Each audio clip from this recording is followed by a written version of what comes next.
मृगौलाको पत्थरी सुन्दैमा कस्तो पीडादायी सुनिन्छ हैन? यो एकदमै सामान्य स्वास्थ्य समस्या हो, तर यो आखिर किन हुन्छ र सबैभन्दा महत्त्वपूर्ण कुरा यसबाट बच्न के गर्न सकिन्छ त? आउनुहोस् आज यसैको बारेमा अलि गहिरिएर कुरा गरौँ। सबैभन्दा पहिलो र सायद सबैभन्दा ठूलो प्रश्न, हाम्रो शरीरभित्र त्यो पनि मृगौलामा ढुङ्गा जस्तो चीज कसरी बन्छ होला? अब यो कुरा बुझ्नको लागि हामीले पहिले हाम्रो शरीरको एउटा एकदमै महत्त्वपूर्ण अङ्ग अर्थात् मृगौलाले कसरी काम गर्छ भनेर जान्नुपर्छ। एकपटक हामीले मृगौलाको काम बुझ्यौं भने पत्थरी बन्ने रहस्य पनि आफै खोल्दै जान्छ। हाम्रो शरीरमा दुईवटा मृगौला हुन्छन् हैन? यिनीहरूलाई शरीरको सुपर फिल्टर मान्दा पनि हुन्छ। यिनीहरूको मुख्य काम भनेकै हाम्रो रगतलाई सफा गर्ने, हामीले पिएको पानीलाई प्रोसेस गर्ने र शरीरमा भएका फोहोर वा अनावश्यक कुराहरूलाई पिसाब मार्फत बाहिर फ्याँकिदिने हो। यो एउटा एकदमै डेलिकेट ब्यालेन्स हो र यो सन्तुलन कायम राख्नु नै मृगौलाको कमाल हो। तर जब यही फिल्टर गर्ने र सन्तुलन मिलाउने काममा गडबडी हुन्छ नि, त्यहीबाट समस्या सुरु हुन्छ। ल अब पत्थरी बन्नुको खास कारण के रहेछ त्यतैतिर लागौँ है त। यो प्रोसेस एकदमै सिधा छ, बुझ्नलाई खासै गाह्रो छैन। हेर्नुस् है, जब हामी पानी कम पिउँछौँ के हुन्छ? हाम्रो पिसाब बाक्लो हुन थाल्छ हैन? हो, त्यही बाक्लो पिसाबमा भएका खनिज पदार्थहरू जस्तै क्याल्सियम एक अर्कासँग टाँसिन थाल्छन्। सुरुमा सानो सानो क्रिस्टल बन्छ अनि त्यही क्रिस्टलहरू जम्मा हुँदै हुँदै बिस्तारै पत्थरीको रूप लिन्छन्। त्यसो भए कसलाई चाहिँ पत्थरी हुने रिस्क बढी हुन्छ त? सबैभन्दा पहिलो र सजिलो उत्तर त थाहा छँदैछ, जो मानिस पानी कम पिउँछ।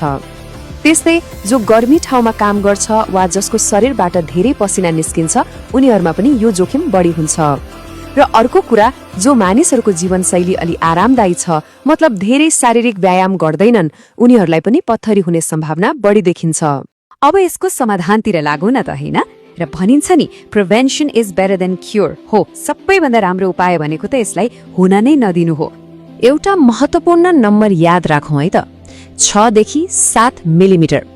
किनभने यदि पत्थरी यो साइज सम्मको छ भने धेरै जसो अवस्थामा शरीरले आफै त्यसलाई बाहिर फाल्न सक्छ। कसरी? प्रशस्त पानी वा झोल पदार्थ पिएर। त्यसैले यसबाट हामीले लिने टेक अवे के हो त? पत्थरी बन्नबाट रोक्ने होस् वा सानो तिनो पत्थरीलाई बाहिर निकाल्ने होस्, नम्बर 1 उपाय भनेको प्रशस्त झोल पदार्थ पिउने र पिसाबलाई पातलो बनाइराख्ने। यति गर्दा धेरै समस्याबाट बच्न सकिन्छ। तर के हुन्छ यदि पत्थरी त्यो भन्दा ठूलो भइसकेको छ भने, अथवा रोकथामका उपायले मात्र काम गरेन भने? खैर, आत्तिनु पर्दैन। अहिलेको जमानामा उपचारका लागि एकदमै आधुनिक र सजिला विधिहरू आइसकेका छन्। मुख्य गरी 2वटा आधुनिक विधिहरू छन्। पहिलो हो RIRS।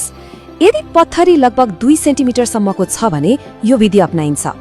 यसको सबैभन्दा राम्रो पक्ष के हो भने यसमा शरीरमा कुनै चिरफार वा घाउ बनाउनु पर्दैन। पिसाब नलीबाट लेजर पठाएर पत्थरीलाई धुलो बनाइन्छ। तर यदि पत्थरी त्यो भन्दा ठूलो छ भने PCNL भन्ने अर्को विधि छ। यसमा चाहिँ शरीरमा एउटा सानो प्वाल बनाएर पत्थरीलाई टुक्रा टुक्रा पारेर बाहिर निकालिन्छ। ल, यति कुरा गरिसकेपछि आजको यो चर्चाबाट हामीले बुझ्नुपर्ने खास कुरा के हो त? एकचोटि सरर सारमा हेरौँ। मुख्य सन्देश एकदमै सरल छ। पहिलो, पत्थरी हुन नदिनको लागि सबैभन्दा महत्त्वपूर्ण कुरा भनेकै पर्याप्त पानी पिउनु हो। र दोस्रो, यदि पत्थरी भइहाले पनि आत्तिनु पर्ने कुनै कारण छैन, किनभने अहिलेका आधुनिक उपचार विधिहरू एकदमै सुरक्षित र प्रभावकारी छन्, जसमा धेरै दुःख पाउनु पर्दैन। र जाँदा जाँदै एउटा प्रश्न सबैलाई, आफ्नो मृगौलालाई स्वस्थ राख्नको लागि आजैबाट के गर्न सकिन्छ? एकपटक सोचौं, यो जानकारीलाई व्यवहारमा उतारौं र आफ्नो स्वास्थ्यको ख्याल राखौं।